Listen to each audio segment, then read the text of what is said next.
Today, a new twist to a growing poisoning mystery. Two British citizens are critically ill after they were exposed to what authorities say is the same nerve agent that struck a former Russian spy and his daughter in March. Well, even more troubling, this new poisoning happened just a few kilometers away from Salisbury, where Sergei and Yulia Skripal were attacked. Our correspondent Vincent McAviney is at the scene in the town of Amesbury. Vincent, what do we know about this couple and the condition that they're in at the moment? Good morning, Tessa. Well, this is the house in Amesbury that the couple were found at on Saturday. Initially, it was thought they might have taken a bad batch of drugs. Paramedics took them to the same hospital that treated Sergei and Yulia Skripal about 8 miles from here, and it was discovered that they too had been poisoned. Now, this house is under police cordon, along with a number of sites in this town, including the local Boots and Baptist Centre, as they try to trace the couple's movement. Another site in Salisbury also sealed off as this investigation rapidly expands.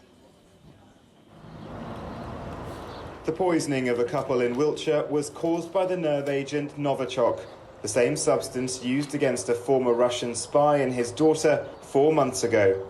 The couple, believed to be Charlie Rowley and Dawn Sturgis, are said to be in a critical condition. They were hospitalised after being found unwell on Saturday in Amesbury, just miles away from Salisbury, where ex-double agent Sergei Skripal and his daughter Yulia were attacked in March. Britain's counter-terrorism policing network is now leading the investigation. Good evening, thanks for your patience. Following the detailed analysis of those samples, we can confirm that the man and woman have been exposed to the nerve agent novichok, which has been identified as the same nerve agent that contaminated both Yulia and Sergei Skripal. However, I must say that we are not in a position to say whether the nerve agent was from the same batch that the Skripals were exposed to. The March attack prompted the biggest Western expulsion of Russian diplomats since the Cold War.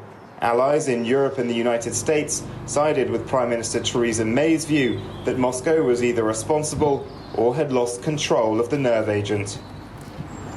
Now, Vincent, obviously a second case of poisoning is very troubling. Do we know any more? It's still early days in the investigation, whether or not this could indeed be from that same batch of novichok used in an earlier poisoning, although the police can't confirm yet. What do you know?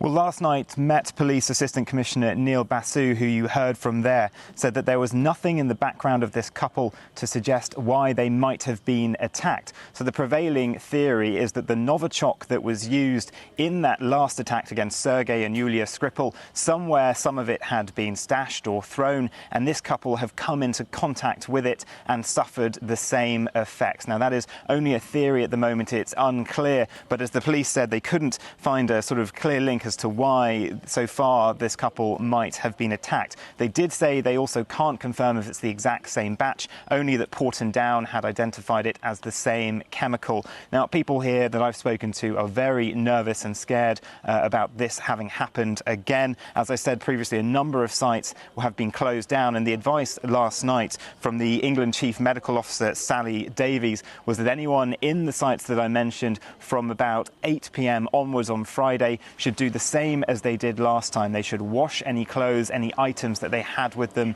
and then dispose of what you've washed them with, if you use wipes or anything like that. They're saying that no one else has reported any signs or symptoms yet. There will be increased security and police presence in this area. Last night I was in Salisbury. The sites there, the Zizi restaurant, the Bishop's Mill pub, are still shut down. They've got cordons around them and security around them. So people here are used to this kind of presence, but they are still scared at this latest turn of events. There were 2 COBRA meetings yesterday, the government's emergency committee, and there'll be another one held later on today.